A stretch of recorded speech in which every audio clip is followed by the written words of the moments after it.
peuple dominicain, de toute la gauche révolutionnaire et tous les gens des idées libérales et démocratiques, et à notre considération, justement, c'est ça qui a donné la possibilité à partir de là de créer un sentiment démocratique, une institutionnalisation de la République dominicaine.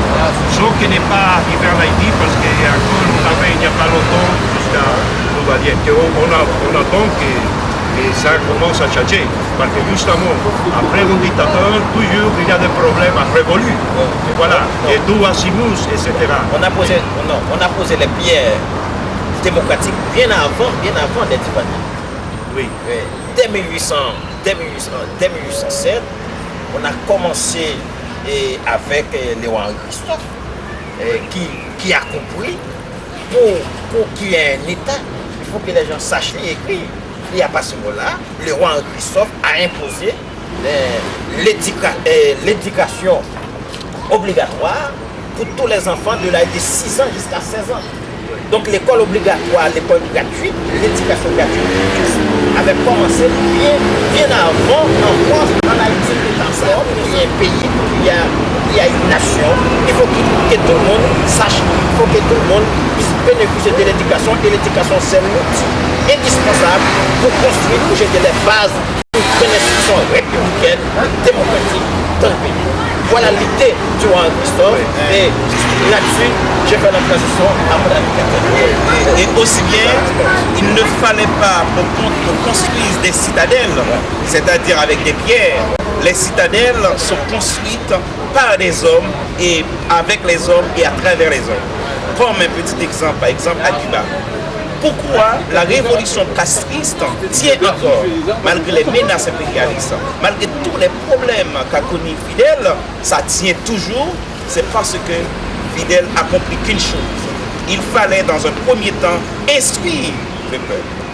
Instruire le peuple, lui donner de l'éducation, faire de ce peuple-là non pas seulement un esclave, mais aussi des gens avisés, instruits intellectuellement pour pouvoir se constituer en citadelle pour protéger l'intérêt national et en même temps garantir la souveraineté populaire, aussi de même la souveraineté nationale.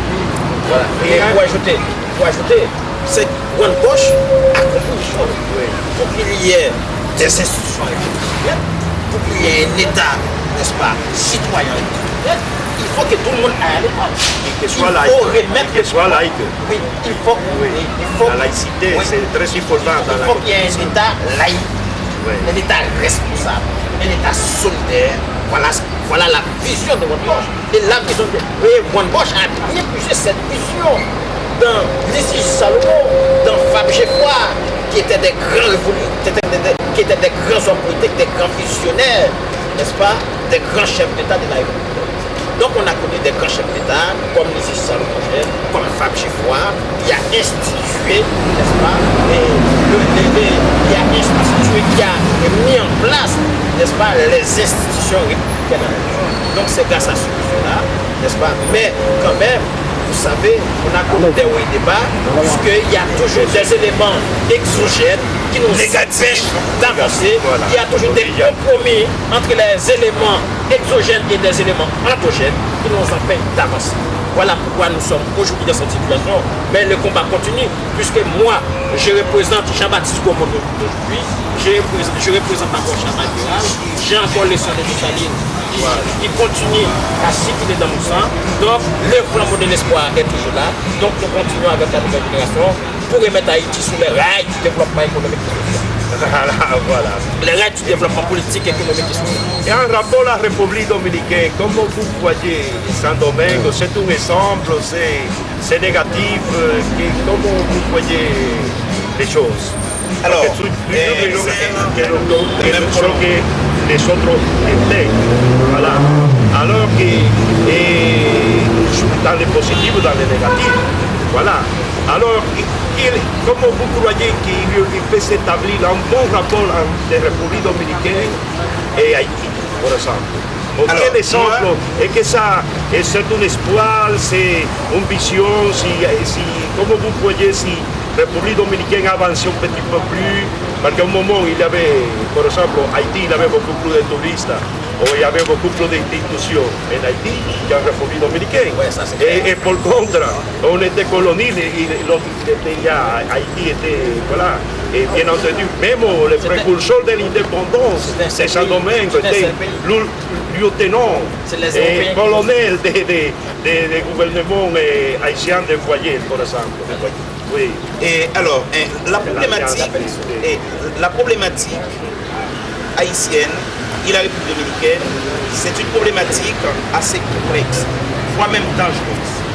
Et de mémoire, il fallait bien qu'on fasse une nette distinction entre le peuple dominicain et entre le gouvernement dominicain, entre la bourgeoisie, la bourgeoisie dominicaine, et aussi bien et les souffres-douleurs de la République dominicaine, et aussi bien entre les historiens dominicains, certains historiens de la République dominicaine, et aussi bien entre certains autres historiens. Ça se divise. Il y a les historiens arrivent quand même à acquérir son indépendance. Il aurait fallu quand même qu'il y ait, qu'on désigne un adversaire, qu'on désigne un colon de qui on devrait avoir notre libération. Voilà, Haïti, c'est bien dommage, dans toute l'histoire de la République dominicaine, même à l'école, les Haïtiens sont considérés, ont été considérés et sont encore considérés comme l'autre, comme l'ennemi, comme ceux qui sont menaçants, qui sont là pour menacer la souveraineté dominicaine.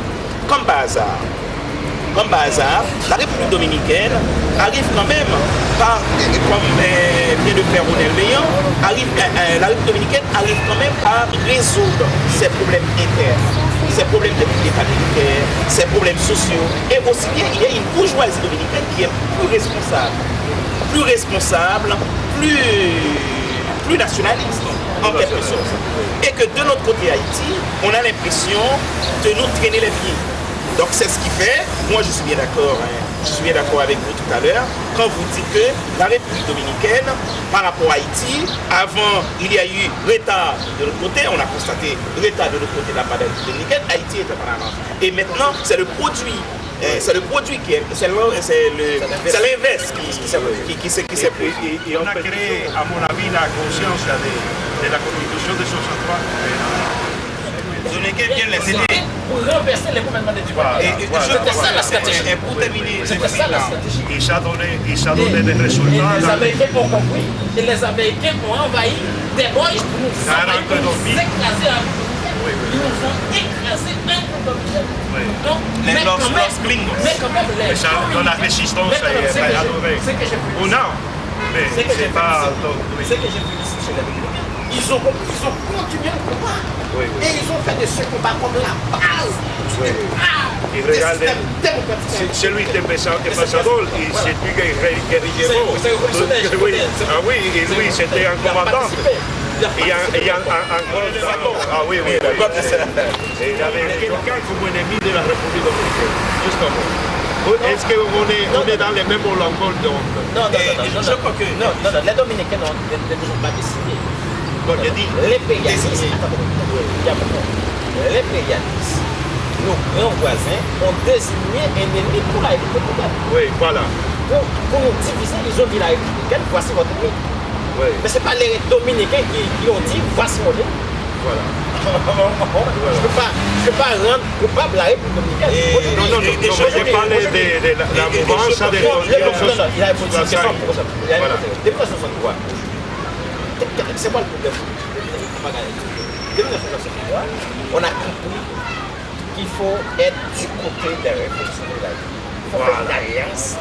Les révolutionnaires haïtiens ont fait une alliance avec les révolutionnaires. Il n'y a pas que les Haïtiens, il y a tous les Caribéens. Bien sûr, qui sont bien sûr. venus, Et voilà. qui sont venus en République pour apporter les mêmes n'est-ce pas, au combat des Dominicains.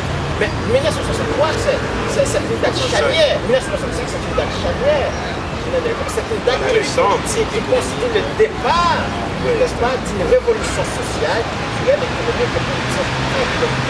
Et c'est cette dette-là qui a conduit la République dominicaine à ce qu'il est aujourd'hui. Voilà, justement. Voilà. Mais nous, on n'a pas compris. C'est-à-dire que la révolution de 1946, n'est-ce pas, la révolution de 1946, qui a une ressemblance, qui a une similitude avec celle de la République dominicaine, et ont été détournés par des éléments externes au détriment du peuple haïtien. Parce qu'à chaque fois qu'on fait une révolution, mais cette révolution-là a été détournée. Cette révolution-là a été détournée par nos propres frères haïtiens, par nos propres dirigeants. Nous avons un problème de dirigeants, nous avons un problème de vision politique, nous avons un problème de capacité à mener c'est toujours comme ça, même en République dominicaine, c'est comme ça maintenant. Bien entendu, avec tous les problèmes, il y a des groupes, et des partis, et des tendances qui vont surmonter tout le temps idéologiquement ces problèmes. Et justement, moi je suis très content que est venu à honorer les constitutionnalistes et justement c'est pour l'amitié de la République dominicaine avec le peuple haïtien et surtout aujourd'hui qu'on a dédié, justement on a lu tout à l'heure des poèmes de Chapio, on a dédié cette année à Chapio, que c'était un poète d'Haïti qui a dédié presque toute sa vie pour les bonnes idées, parce qu'il a justement il est éduqué aussi avec les Français, mais aussi à l'Académie française sur les problèmes de la démocratie. Et justement, c'est des militaires qui étaient éduqués pour la démocratie, pour la République, pour la défense de la République dominicaine, qui se sont surmontés après un petit peu, comment on peut dire, voilà, mais pour tout, même en France, on sait que aussi, toutes les choses sont comme ça. Il y a tout le temps de contradictions. Merci beaucoup, j'espère qu'on va continuer. Ici, à partir d'aujourd'hui, on se connaît, on continuera à faire notre alliance et participer dans des actes révolutionnaires. Il y a des colloques qui nous apportent l'expérience. Parce que c'est très important la mémoire. On ne peut pas tomber dans les mêmes trucs, les petits trucs qui nous montrent toujours l'oligarchie, les gens qui n'ont pas intérêt à voir la liberté du peuple, qui avaient simplement trouvé à l'humanité comme profit personnel, comme une marchandise. Voilà, ça c'est ça qui justement on peut une république qui nous mène justement à la démocratie et nous mène à l'égalité entre les hommes. Et voilà qui défonce la nature et surtout les premiers que c'est l'homme. Alors, c'est qu'il y a une chose qu'il faut dire. Aujourd'hui, c'est son histoire. Mais j'en profite pour dénoncer les expulsions massives, illégales du gouvernement dominicain contre nos compatriotes haïtiens. Parce qu'il faut que le gouvernement dominicain comprenne que nous sommes des cousins. Nous sommes sur le même territoire. Nous partageons la même île. Nous avons le même combat contre les grands, contre les puissants. Et trois quarts parlent de l'histoire.